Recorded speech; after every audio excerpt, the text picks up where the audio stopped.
Dans le domaine du design et de l'architecture, il y a aussi des anniversaires. La preuve, on va souhaiter aujourd'hui les 35 ans du VIA. Qu'est-ce que c'est que le VIA? VIA, c'est l'organisme de valorisation de l'innovation dans l'ameublement et c'est l'organisme qui représente l'ameublement français globalement. Donc, pourquoi j'en parle? Effectivement, ils ont 35 ans, mais ils ont également une exposition en ce moment dans leur nouvelle galerie. Ils viennent de déménager en plus. Ils ont donc une exposition dans leur nouvelle galerie sur les labels. Labels, ils remettent ça depuis une trentaine d'années. En fait, ils récompensent grâce à ce prix, on va dire, des designers qui travaillent en collaboration avec des entreprises, des manufactures, des industries, ou même qui travaillent pour les architectes d'intérieur, qui travaillent sur des projets d'ameublement d'intérieur qui sont novateurs. Et français. Donc, et français. Alors, l'idée, c'est qu'on ne récompense pas la énième chaise en disant « Allez, hop, c'est esthétique, voilà, c'est bien ». Non, c'est que cette chaise, elle a soit un matériau complètement nouveau, soit elle regroupe des savoir-faire, donc elle va redynamiser tout un terrain aussi. Donc, c'est très, très important pour le design français, justement. Et cet organisme a une place... je pense, oui, importante, je répète, sur la scène française du design. Alors, voilà, on a fait un petit tour dans la nouvelle galerie. Dans la nouvelle galerie, qui est très jolie, en plus.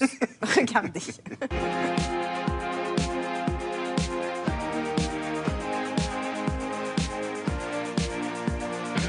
Les labels VIA sont une sélection de 34 produits d'ameublement. Ils témoignent tous d'un travail de coopération entre un designer, un créatif et un industriel, un fabricant.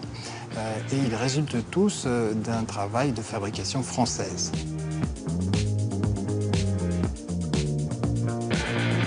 Le label VIA permet de crédibiliser une démarche, d'encourager une entreprise. Ça aide aussi commercialement à diffuser le produit sur un marché.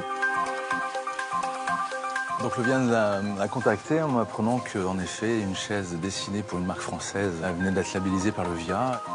C'est le résultat d'une collaboration avec Tolix depuis 3 ans maintenant. Le designer a un rôle particulier au niveau de la genèse des produits parce qu'il a cette capacité à remettre en question les habitudes. On l'a vu avec justement un certain nombre d'industriels traditionnels qui avaient une façon de travailler avec des process de fabrication et le designer a cette capacité d'utiliser leur savoir-faire traditionnel et de le mettre au service d'une réponse moderne.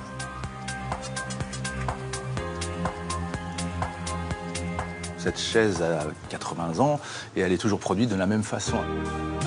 Donc tout mon travail a été d'essayer d'amener un style, un design, un dessin, mais surtout d'amener de l'innovation à travers tout ça et de réduire les process et les étapes de fabrication. À l'arrière de cette chaise, des systèmes en plastique permettent de faire les assemblages et de résoudre beaucoup de problématiques de temps, de mise en œuvre et de coût au final. Donc ça a été vraiment tout ce travail d'ingénierie que j'ai fait avec eux et c'est comme ça qu'on arrive à être compétitif sur un marché et de pouvoir encore produire ça en France. Au VIA, on essaie d'anticiper les usages de demain. Comme dans tous les arts, les technologies sont très importantes et les révolutions technologiques, les apports que l'on peut avoir dans les nouveaux matériaux en particulier ou dans les nouvelles mises en œuvre technologiques permettent aux créatifs véritablement de se ressourcer et en travaillant avec les industriels de proposer de nouvelles offres. La seule chose qui m'intéresse, c'est les process. La finalité d'un projet, c'est la résultante de toutes ces étapes-là. Et c'est la définition du design. C'est pas juste du style. Le style ne m'intéresse pas, la mode ne m'intéresse pas. Ce qui m'intéresse, c'est de faire un travail de fond. C'est ça la passion de ce métier. Le cru 2015, aussi intéressant que les précédents? Oui, très intéressant. Notamment, il y a deux initiatives qui m'ont intéressée, qui ne sont pas justement dans le mobilier, mais qui sont ouvertes sur l'ameublement. C'est le lycée Nelson Mandela de Lille de Nantes, où là, en fait, dès le début du projet architectural, il y a eu le design qui a été intégré. Ce qui fait que là, on arrive vraiment à un projet novateur. Oui. Mais il y a des projets donc d'étudiants? Oui, il y a des projets. Non, pas d'étudiants. Il y a des projets de jeunes designers, pas seulement. Non, en général, ce sont des designers. Non, parce que quand vous avez parlé de l'école, je me suis dit avant. Oui, c'est vrai, mais non, je mélange. Non, c'était pas mélangé là quand même. Non. Et puis c'est l'île de Nantes. Il faut savoir que c'est l'île et Nantes. C'est vraiment l'île de Nantes. Et dernière chose, il y a aussi un espace. Enfin, ça récompense aussi l'initiative, les idées d'ameublement de. je vais jamais y arriver. Laissez tomber. Non, mais je sais pas. C'est quoi, les idées Mais non, d'ameublement mais bon. On va vous aider, Oui, mais il n'y a non, pas de mais raison bon, à l'écouter. Hein. Les idées d'ameublement, ça récompense, je recommence, ça récompense les Il y a idées un label d'ameublement. pour des idées d'ameublement de chambre pour des handicapés Voilà. malvoyants, moteurs, etc. Et ça, c'est aussi une très belle initiative. J'y suis arrivée. Merci, William. Je vous en prie, je suis là Non, mais pour c'est ça. Il vraiment faut aider les merci, jeunes parce que et là, les gens qui... j'ai Voilà. chaud.